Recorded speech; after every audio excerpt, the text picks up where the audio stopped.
Good evening and welcome to my channel. Okay, I've actually changed the name of my channel a little bit. My channel is quite broad, but it's mostly about growth, finance, but I also put some cat videos in there, and um, I'm gonna tonight I'm gonna talk about my accident that I had in 2021. Quite a serious accident. So stay with me, and I'll explain to you. If you have had something similar, you can let me know in the comments and how your recovery went. Um, what I can do is I can tell you my experience and my attitude towards it, um, and yeah, we can go from there. So yeah, 2021. It was the 16th of October. I had a very bad motorbike accident. Unfortunately, I must have landed very badly on my leg because I destroyed my tibia.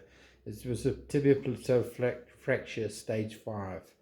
So the actual bone, the bone at the top of the tibia was actually, you can see it was in pieces.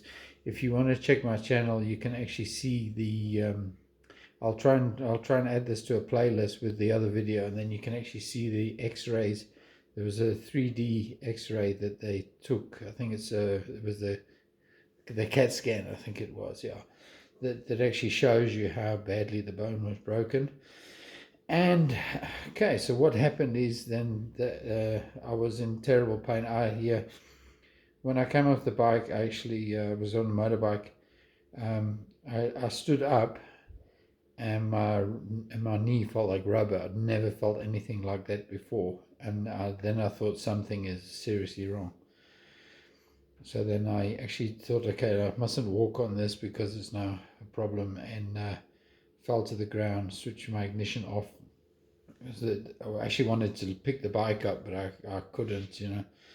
So anyway, the people were out quickly on the scene, and they helped me quickly, and they were quick there, and they moved the bike out the way.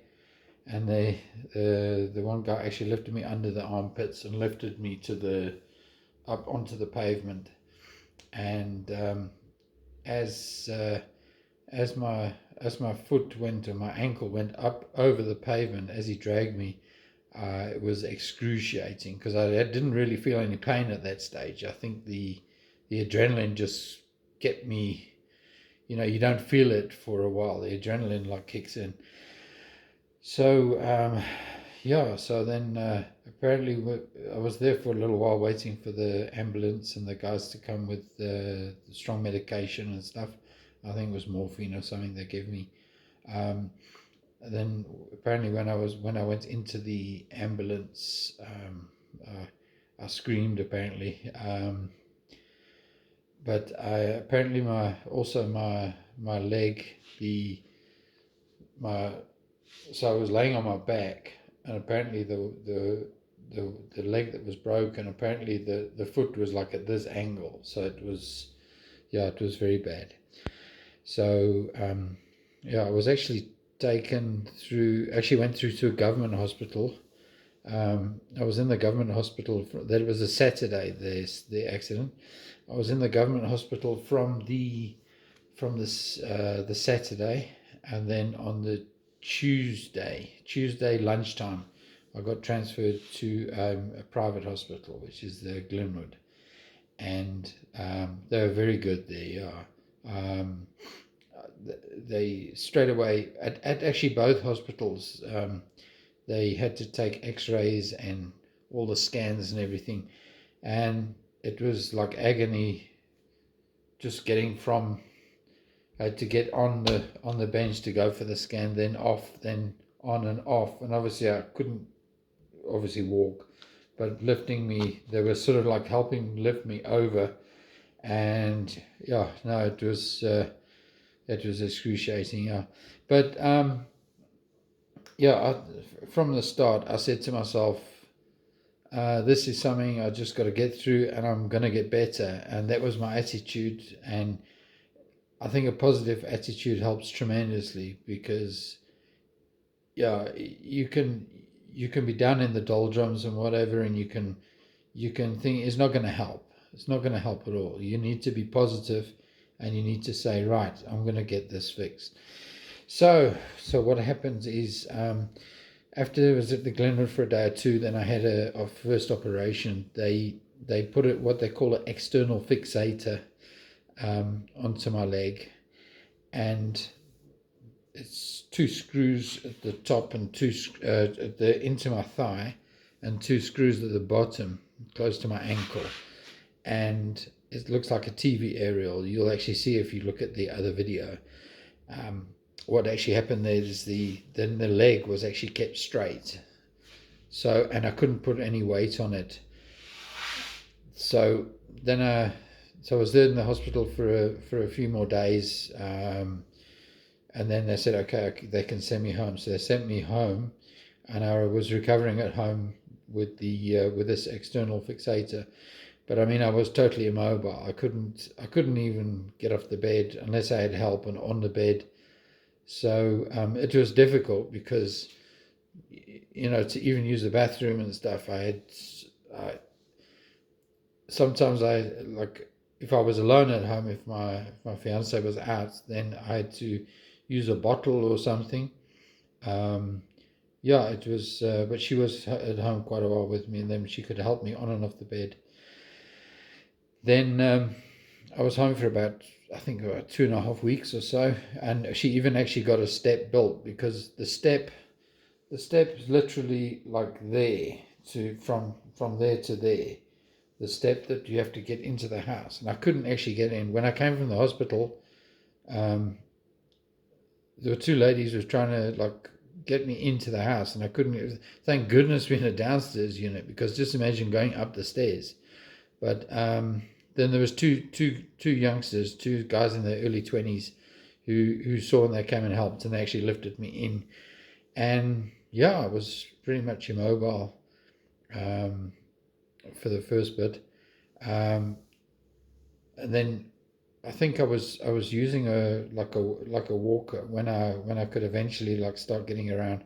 I was using a walker for a little bit, but I also couldn't put weight on the leg, so it was difficult. But then basically, towards before I went back for the second op, then I managed to get off the bed and stuff, and then use the walker to come but it's I couldn't carry anything or whatever. It's difficult. So basically, if I wanted to make a cup of coffee, I had to use the walker, come to the kitchen, make a cup of coffee, drink it there, and then go back. And then they taught me, when I went back to hospital, I had the first physio, and they actually said to me, they actually taught me how to get on and off the bed without assistance.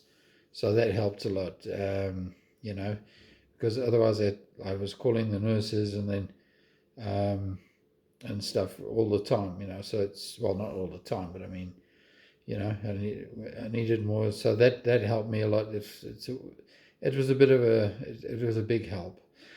So so then I went in for the second operation, and also after the operation, they give me injections to stop the blood clotting, and then they give me tablets to take home, and then I was taking, I think it was 1 tablet per day or something. So I had to take a tablet each day to prevent blood clots. It's a blood thinning thing. So then I went back to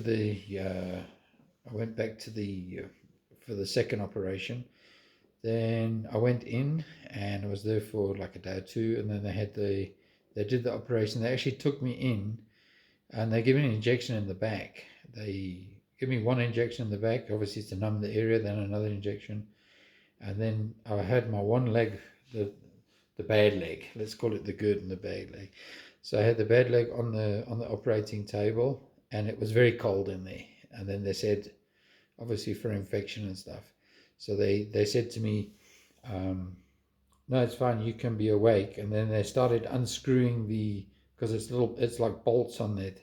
They started unscrewing it, and I said, no, no, no, I don't think that's a good idea. I'm like, so they said they'll give me a sedative, and then the next thing I knew, I woke up in recovery, and yeah, so then they took me back to the ward. I think sometimes they take you to high care for a short period of time, and then they take you back to the ward. Um, but I think with the second op, yeah, I think they took me straight back to the ward as far as I can remember. And also, this was in the times of COVID as well. So it was 2021, the end of 2021. So it was like you have to wear a mask. And when I went in both times, they had to give me a COVID test. And the visiting hours, the at first there was like one visitor, I think for I think half an hour or something, and at the one stage they actually said no, there's no visitors allowed. I think it was I think it was I think it was when we went in the second time there was no visitors allowed. So it's quite hectic, if someone's seriously ill and then, well, I wasn't seriously ill, but if someone else is like seriously ill, the loved ones can't actually go and see them, which is actually the time that they actually needed. But anyway, um, so then yeah, I was doing physio. I think the first physio I had was actually with the when I had the that external fixator on, and all it was walking a few steps with the crutches and the walker and whatever. So it was because I've been lying down for so long, like over a week. Then just to when you get up, it's like a rush of blood to the head, something, and then you sort of like trying to just balance and without putting weight on the bad leg. And then so then on the after they did the second operation, there was a drain in to drain it, and they put a brace on, and um, yeah, they said just before I was supposed to go originally, they said, no, okay, now you must try and bend your leg. But now imagine your leg's been straight for more than a month. And they said, try and bend your leg. So when I tried to bend my leg, like if you imagine, you just like that, just bending the leg like that. Um, so that's what I managed to do, and that was it. And they said, no, that's fine. They set the thing to 30 degrees, but obviously I couldn't bend it anything like that. And to be honest, what happened as well is when I was trying to bend the leg, it was actually cracking. I could hear the bones cracking. So that when I did it the first time, it was like crack. And I said to I think it was a physio I said, oh, sure, that doesn't sound good. Must I try it again? And they said, no, it's fine. Don't worry about it. So then I would like put the legs like straight again. But I mean, this is like a small movement. You barely can't even see it with the eye. That's how small it was. Bent it slightly, and it was like crack. And it would crack the first few times. I probably did it about 6 times, and it probably cracked 6 times. And then I think the next time, then it didn't. So yeah, so then after that, after the second op, I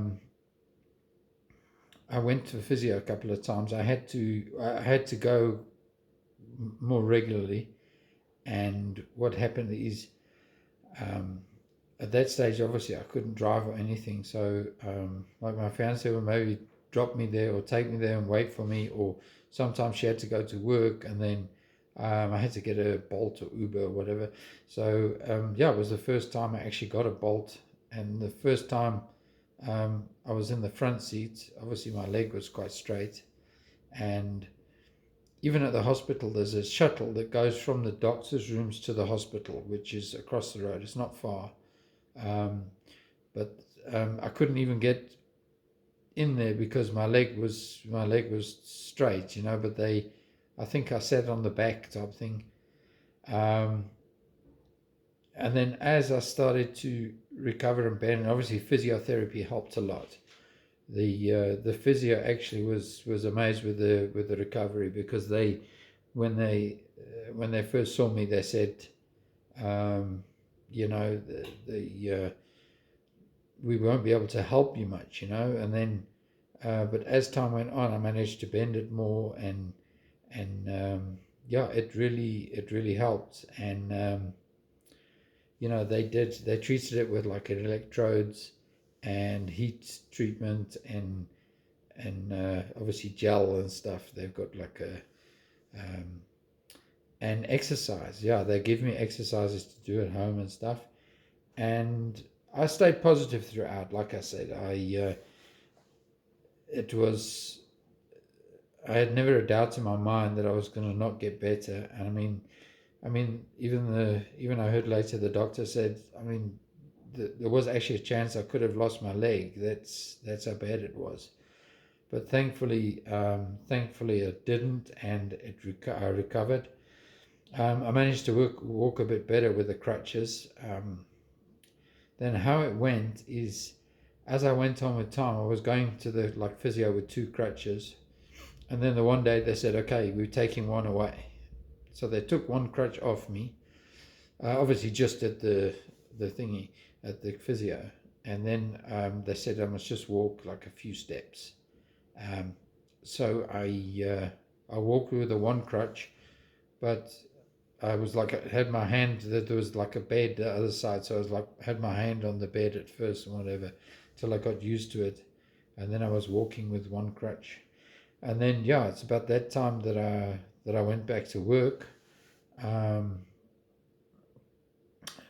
Luckily, I could use a car for about a week or so. So I used the car. Very painful at first to drive, but I think it helped strengthen the leg. And yeah, and then also with the blood thinning after the second operation, they did injections at the hospital, and then they gave injections for me to take home. So I had to get injected in your stomach, underneath your belly button. I was getting injected there. My fiance had to inject me there, and it was actually bruised, very bruised, And I was like, sure. And then, but a few days after we stopped, which was, we had quite a few, and we had to take it back to the hospital in the containers to dispose of them there, so they don't get into the wrong hands. So basically, yeah, I was back at work. I could drive. Um, Everything was like a milestone. So in other words, I got an exercise bicycle, and there was an exercise bicycle at the gym as well. Not at the gym, at the physio. And when I first was using it, I couldn't bend my leg enough. So instead of going round with a bicycle, what I would be able to do is only go up to there, and I would go back. Then I would go there, then I would go back. Not even half a revolution. So I was doing that, and then as I went on, I went more and more, and it took me a period of time before I could actually go around totally on the thingy, and then to actually cycle properly. Then I could cycle properly, but it took a while. And then also, what I did is, I also couldn't get my foot on the motorbike pedal properly for the first week or so. Then I managed to get it on. And then, yeah, it basically took me probably from the accident about 6 months to a year, plus minus there, around about 9 months. I was recovered enough to be almost back to normal, but obviously not. After about a year or so, I was like almost back to normal, but I still couldn't bend my leg enough. It's actually 3 years since the accident now. It'll be 3 years in about a week's time.